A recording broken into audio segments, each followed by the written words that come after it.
धवन की परफॉर्मेंस पे लगा है जंग, कोहली जूझ रहे हैं और रोहित शर्मा लगातार परफॉर्म नहीं कर पा रहे हैं। ऐसे एलिगेशंस हम नहीं लगा रहे हैं, बल्कि पूर्व भारतीय बल्लेबाज ने भारतीय सलामी बल्लेबाजों पे, भारतीय टॉप ऑर्डर पे ऐसे बड़े बड़े लगाए हैं दावे। साथ ही में टॉप ऑर्डर का ना चलना मिडिल ऑर्डर में किस तरह से रोहित शर्मा के लिए बेहतर है, क्यों रोहित शर्मा के लिए ये पॉजिटिव साइन है, वो सारी बातें आपको बताएंगे जो कही है इस पूर्व भारतीय बल्लेबाज ने। क्रिकेट इन इंडिया के चैनल पे मैं हूं आपके साथ लक्षित। ये बात हम सभी के समक्ष है, जहां पर हम सभी ने देखा है तीनों के तीनों वनडे इंटरनेशनल मुकाबलों में से अगर पहले मुकाबले को छोड़ दिया जाए, दूसरे और तीसरे ओडीआई मुकाबले में भारत के टॉप 3 खिलाड़ी 50 से ज्यादा रन बनाने में भी असफल रहे हैं, जो दिखाता है दूसरे तीसरे मुकाबले के अंदर भारतीय क्रिकेट का टॉप ऑर्डर किस तरह से फेल रहा। वहीं पे दूसरी तरफ हालांकि भारत ने श्रृंखला को जीत लिया है, लेकिन भारतीय क्रिकेट के इस पूर्व बल्लेबाज ने क्या कुछ कहा है वो आपको बताएंगे। जहां पर टॉप ऑर्डर में शिखर धवन को तो कह दिया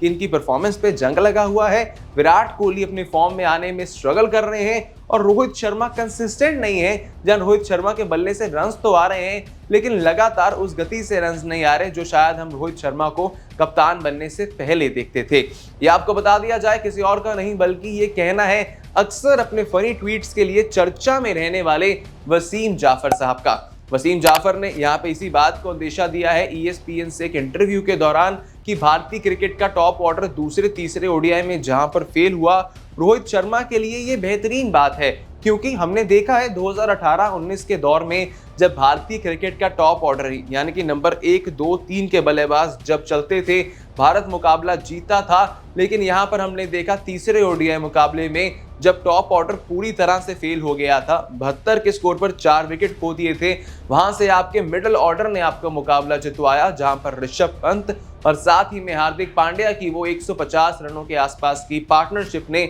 भारतीय क्रिकेट टीम को जीत के पार लगाया। वसीम जाफर ने कहा यहां पर मिडिल ऑर्डर का परफॉर्म करना रोहित शर्मा के लिए बतौर कप्तान एक काफी पॉजिटिव साइन है, लेकिन साथ ही में उन्होंने ये चिंता भी जताई है कि जो भारतीय क्रिकेट का टॉप ऑर्डर अभी फेल हो रहा है। रोहित शर्मा की 76 रनों की वो पारी थी, लेकिन उसके अलावा दूसरे और तीसरे ओडीआई में रोहित शर्मा पूरी तरह से रहे थे फेल। और साथ ही में अगर शिखर धवन की बात की जाए, शिखर धवन के लिए अगर देखा जाए पहले मुकाबले में नाबाद रहे थे, लेकिन वहां काफी स्लो बल्लेबाजी थी, जहां 54 गेंदें खेल के 31 रन बनाए थे। ये दिखाता है शिखर धवन हालांकि पहले मुकाबले में नाबाद तो रहे, लेकिन वो फॉर्म नहीं आया है शिखर धवन का, जिसके चलते वसीम जाफर ने शिखर धवन को रस्टी कहा। रस्टी का मतलब जिस चीज पे जंग लग जाता है उसे काफी ज्यादा समय के लिए यूज नहीं किया जाता। कहीं ना कहीं ये बात उनकी भी बिल्कुल ठीक, क्योंकि आईपीएल में 23 मई के बाद सीधा कम से कम 2 महीने के गैप के बाद हमें खेलते हुए देखने को मिले शिखर धवन इंग्लैंड के ओडीआई दौरे पर,